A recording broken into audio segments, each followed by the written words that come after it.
আউযুবিল্লাহি মিনাশ শাইতানির রাজিম বিসমিল্লাহির রহমানির রহিম। আসসালামু আলাইকুম ওয়া রাহমাতুল্লাহ। আমার মুসলমান ভাই ও বোনেরা, এখন আমি আপনাদের সামনে উপস্থিত হয়েছি দোয়ার বিভিন্ন দিক নিয়ে। প্রথমত বলবো যে দোয়া কি।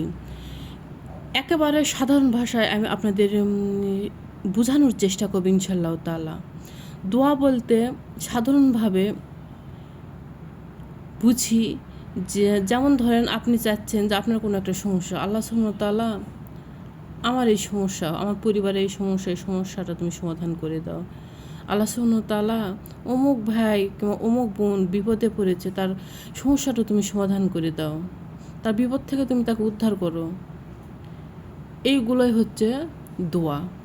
অনেকে বলেন যে দোয়া সবসময় করা যায় না, দোয়ার জন্য উজু লাগে, তারপরে নামাজের পর দোয়া করতে হয়, আরও ইত্যাদি ইত্যাদি অনেক কথা। কিন্তু ইসলামে কিন্তু এগুলোর কোনো ভিত্তি নেই। ঠিক আছে, আপনি দোয়া সবসময় করতে পারবেন, শুধুমাত্র ওয়াশরুম বা টয়লেট ব্যবহার করা ব্যতীত। সবসময় দোয়ার মাধ্যমে আপনি আল্লাহ সুবহানাহু ওয়া তাআলার সাথে সম্পর্কিত থাকতে পারেন। দোয়া আমরা কেন করব? দোয়া আমরা আমাদের নিজেদের ভালোর জন্যই আমরা করব। যখন চতুর্দিকের দরজা বন্ধ হয়ে যায়, তখন আল্লাহ সুবহানাহু ওয়া তাআলার কাছ থেকে সাহায্যের জন্য কিন্তু আমরা আল্লাহ সুবহানাহু ওয়া তাআলার কাছে দোয়া প্রার্থনা করতে পারি। আমাদের ভুল কোনগুলো? আমাদের ভুল হচ্ছে এইগুলো যে, দেখেন আমাদের কোনো সমস্যা হলো কিংবা সমস্যা নাই হলো, ভালো আছি, সকল কিছু বর্তমান পরিস্থিতিতে আমরা বিভিন্ন প্ল্যাটফর্মে শেয়ার করি, অথচ আল্লাহ সুবহানাহু ওয়া তাআলাকে বলি না। সকল প্রশংসার দাবিদার কিন্তু আল্লাহ সুবহানাহু ওয়া তাআলাই।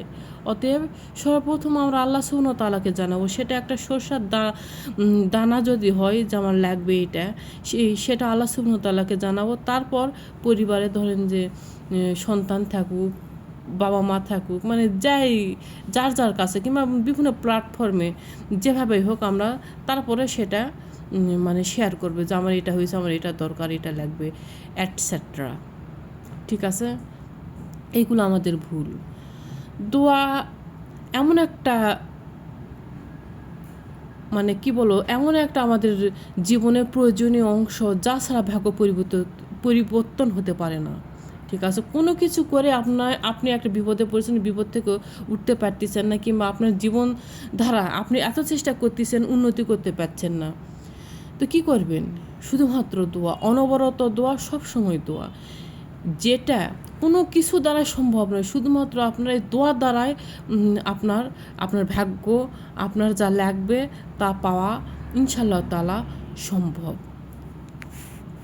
তবে হ্যাঁ, আমি কয়েকটা কথা বলি যে দোয়ার কিছু সময় রয়েছে, যে এই সময় আল্লাহ সুবহানাহু ওয়া তাআলা মানে কোনো ব্যক্তিকে এমনি দোয়া করলে তো আল্লাহ সুবহানাহু ওয়া তাআলা আলহামদুলিল্লাহ খালি হাতে ফেরত দেয় না। তবে কিছু কিছু সময় বা কিছু কিছু কাজ রয়েছে, এসব ক্ষেত্রে আল্লাহ সুবহানাহু ওয়া তাআলা আরও ফেরত দেয় না। ঠিক আছে, সেই সময়গুলো কি? যেমন ধরেন যে আপনি তাহাজ্জুদের সময়, আপনার কোনো বিশেষ চাহিদা থাকলে আপনি তাহাজ্জুদকে বেছে নিতে পারেন আপনার ভাগ্য পরিবর্তনের জন্য। তাহাজ্জুদ, তারপর আরও একটি সময় হচ্ছে যে আপনার নামাজের সিজদা। ঠিক আছে, নামাজের সিজদা, তারপর নেক কাজ করলেন, কোনো একটা নেক কাজ করলেন, সেই নেক কাজ করার পর আল্লাহ সুবহানাহু ওয়া তাআলার কাছে দোয়া চাইলেন যে আল্লাহ সুবহানাহু ওয়া তাআলা যে আমার এটা এইরকম এইরকম এইরকম, ইনশাআল্লাহ তাআলা আপনি পেয়ে যাবেন, ইনশাআল্লাহ তাআলা, এটা আমার বিশ্বাস। আবার এছাড়া আরও কিছু সময় রয়েছে, বৃষ্টির সময়, মোনক ডাকার সময়, আরও বিভিন্ন সময় রয়েছে। ইনশাআল্লাহ তাআলা আমরা আমাদের জীবনকে দোয়ার মাধ্যমে পরিবর্তন